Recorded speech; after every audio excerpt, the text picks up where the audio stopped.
आज हम लोग आयनिक यौगिकों के बारे में पढ़ेंगे कि आयनिक यौगिक किसे कहते हैं, आयनिक यौगिक की क्या विशेषता होती है।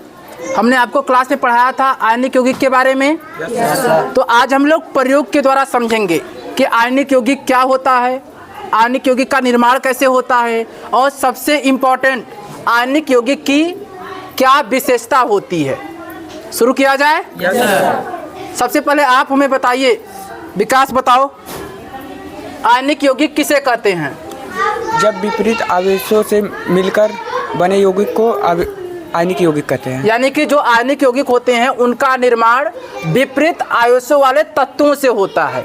जैसे ये क्या है, आयनिक यौगिक है। इसमें जो व्हाइट कलर का दानेदार पदार्थ दिख रहा है ये क्या है, आयनिक यौगिक NaCl है। यानी कि साधारण नमक जो हम लोग सब्जी में प्रयोग करते हैं वही क्या है, नमक।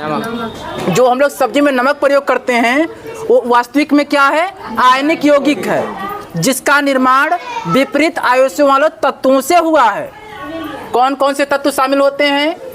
NaCl और Cl। यानी कि सोडियम, Cl यानी कि क्लोरीन, यानी कि क्लोरीन।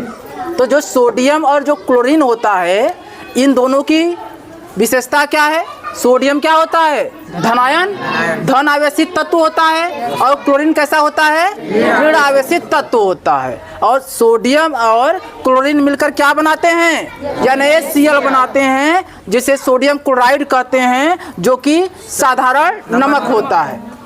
समझ में आ गया? जो खाने वाला नमक है वो क्या है, आयनिक यौगिक है।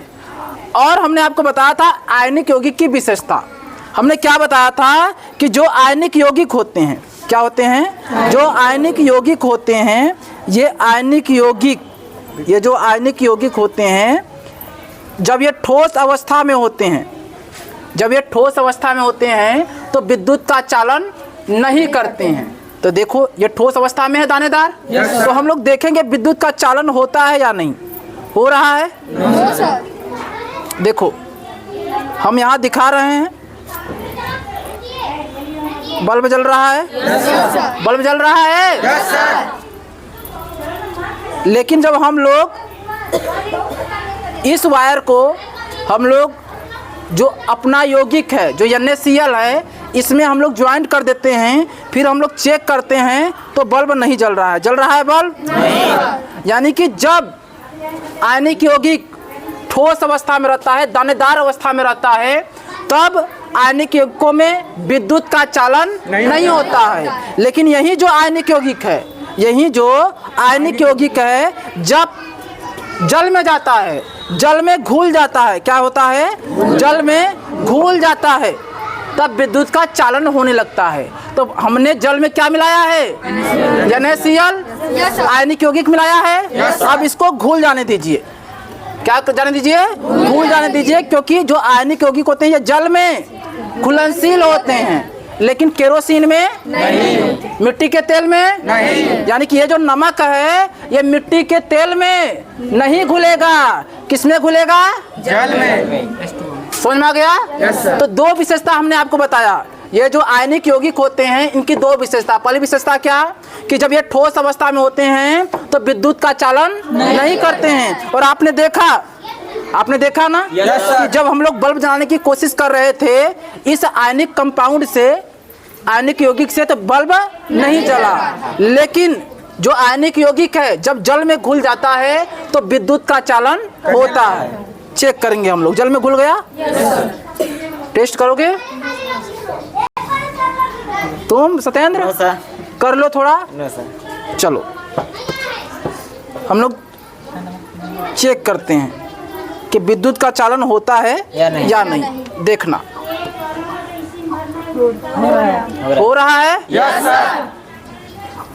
यानी कि जो आयनिक यौगिक होते हैं जल में घुलने के बाद विद्युत का चालन करते हैं, क्योंकि फ्री इलेक्ट्रॉन उपस्थित हो जाता है, फ्री इलेक्ट्रॉन कार्य करने लगता है। ठीक है, कोई दिक्कत?